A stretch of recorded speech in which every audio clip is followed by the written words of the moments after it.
RSVP, je dirais que c'est le noyau du modèle INSERV. Pourquoi c'est le noyau du modèle INSERV? Parce que tous les mécanismes INSERV, ils vont attendre le résultat du travail lié le protocole RSVP. Il a fait l'objet de 3 principales RFC, mais par la suite, il a été étendu pour être mis en œuvre dans d'autres situations.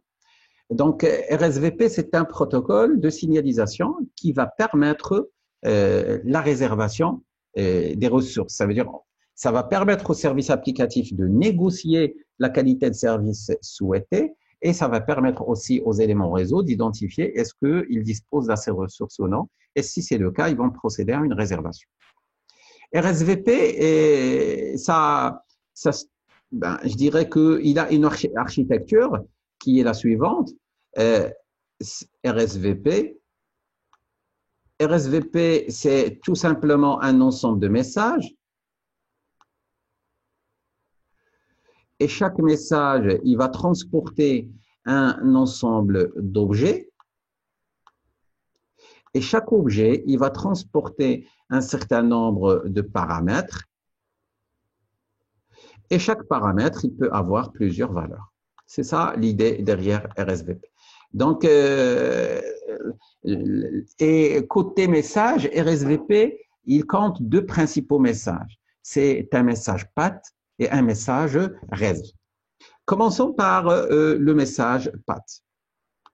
Message PAT, le message PAT, c'est un message qui va permettre au service applicatif de spécifier ses besoins. Pour cela, il va transporter 2 principaux objets. L'objet tspec qui va détailler les besoins du flux. Et aussi, vous avez une spécification additionnelle qui sera utilisée par un routeur pour indiquer un certain nombre de restrictions qu'il juge nécessaire de notifier ou bien d'indiquer. Tspec, ça va transporter des informations telles que le débit crête, tel que le débit moyen, tel que la taille minimale de paquet, la taille maximale de paquet, et aussi la taille du burst, ce qu'on appelle le minimum burst size. Et première étape dans la cinématique RSVP. Première des choses, on doit envoyer un message PAT. Ce message PAT, il est nécessaire par la suite au récepteur pour identifier le type de traitement qu'on peut appliquer au flux. Chaque routeur, lorsqu'il reçoit le message PAT, il va indiquer ses restrictions au niveau de l'objet AdSpec. Et aussi, il va enregistrer l'interface via laquelle il a reçu le message PAT dans un autre objet qui s'appelle l'objet PAT-State. Donc, jusqu'à maintenant, nous avons vu l'objet TestSpec, que le message PAT, il inclut un objet TestSpec, il donc inclut un objet AdSpec et il inclut aussi il a reçu tout ça, le message PAT, il va procéder à la réservation. Si cette réservation est possible, tout en indiquant les paramètres de réservation dans un objet qui s'appelle l'objet RSpec. Donc, pour résumer, vous avez l'émetteur qui génère un objet, un message PAT, et ce message PAT, il va transporter TSpec, AdSpec, il va aussi transporter le PAT state. En réponse, vous aurez un message RESV qui va spécifier l'identificateur du flux et il va spécifier l'identificateur du flux à travers le fil TSpec et la qualité de service à appliquer à travers le RSpec qui est aussi appelé le FlowSpec. Donc, chaque routeur, une fois il va recevoir le message RESV, il va procéder au contrôle d'admission. Rappelez-vous, le contrôle d'admission, on va faire quoi? On va comparer R avec B. Si R est supérieur à B, je vais accepter et je vais faire la mise à jour. R égale R moins B. En plus de ça, chaque routeur à la réception du message RESV, il va créer ce qu'on appelle un soft state. Dans ce soft state, s'il vous plaît, ça veut dire un contexte. Dans ce contexte, je vais associer le filtre spec avec le RSpec. Pourquoi je vais faire ça? Tout simplement Parce que une fois j'ai un paquet de données qui se pointe à l'entrée d'un routeur, ben je dois déterminer le type de traitement que je dois lui appliquer. Pour cela, je dois identifier tout d'abord le flux. Ben, cette identification, ça sera l'équivalent du filter spec. Ça veut dire le flux, il a une socket. Ben, je vais chercher, y a-t-il un contexte, y a-t-il une page mémoire associée à ce contexte? Ça veut dire quoi associé à ce contexte? Y a-t-il une page mémoire avec un filter spec indiquant un identificateur de flux égal à l'identificateur de la socket du paquet? Si c'est le cas, je vais tout simplement, parce que j'aurai le contexte, il est de cette, il est formaté de la manière suivante, le filter spec associé à un airspec. Donc, socket, je vais l'associer au filter spec et par la suite, je vais pouvoir identifier le airspec. Ça s'appelle le soft state. Et ce soft state, il sera créé chaque fois qu'un routeur accepte le message RESV et il sera relayé vers l'autre routeur qui mène vers l'émetteur. S'il vous plaît, il ne faut pas oublier que le message RSVP,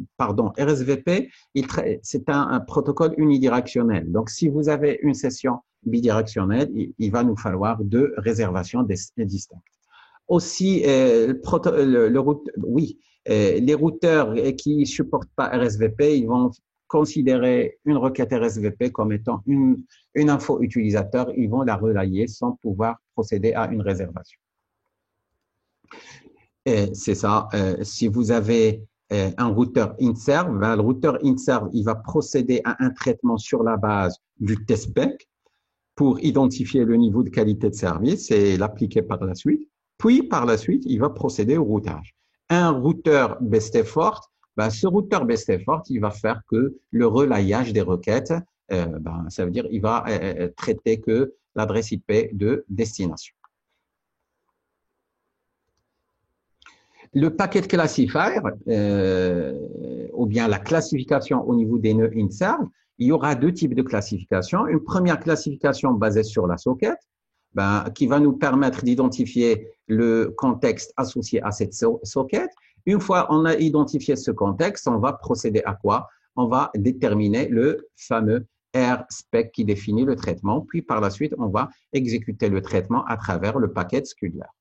Dans le cas, bien sûr, on doit identifier le next hop. Pour cela, on va classer sur la base de l'adresse IP de destination. L'adresse IP de destination, ça va consister aussi en un paramètre d'entrée d'un contexte qui est tout simplement la table de routage. À partir de l'adresse IP de destination, je vais procéder à l'identification du next hop et par la suite, je vais transférer vers le next hop. Ça veut dire que dans les nœuds InServe, il y aura une classification de routage et il y aura aussi une classification associée à la qualité de service. Donc, en guise de synthèse, nous avons une application, bien sûr, au-dessus de l'application, vous avez un service. Le service, il négocie avec le processeur SVP pour indiquer ses critères ou bien ses besoins en termes de qualité de service. RSVP, il va communiquer avec Policy Control pour identifier est-ce que l'utilisateur a le droit d'accéder aux ressources réseau. Puis, par la suite, il va faire ce qu'on appelle un Soft Admission Control et il va relayer l'information, il va relayer l'information vers le prochain nœud à travers le process RSVP qui va faire la même chose. Imaginons que tout va bien, on a accepté la demande de réservation. Lorsque j'ai une donnée qui descend vers la donnée qui part vers le destinataire, premièrement, on va la classer pour identifier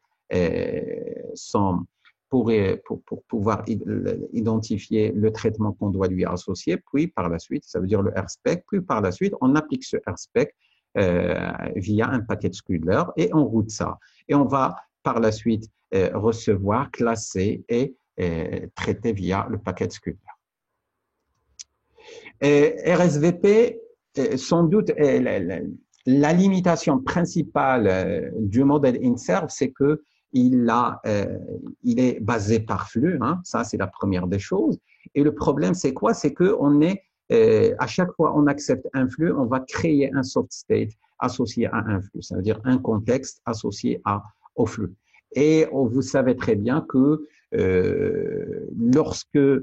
vous savez très bien que lorsqu'on fait ce genre, lorsqu'on adopte ce genre d'approche, la consommation mémoire, ça va augmenter en fonction du nombre de flux traités et du coup, la performance, ça sera dégradé. Et c'est ce qui va conduire au fait que le modèle INSERV, c'est un modèle qui n'est pas scalable. Ça veut dire scalable, ça veut dire qu'il n'est pas adapté aux réseaux qui vont traiter un grand nombre de flux par unité de temps. Donc, je crois que ceci va faire que le modèle INSERV, ça sera un modèle qui sera abandonné pour être remplacé par un autre modèle qui est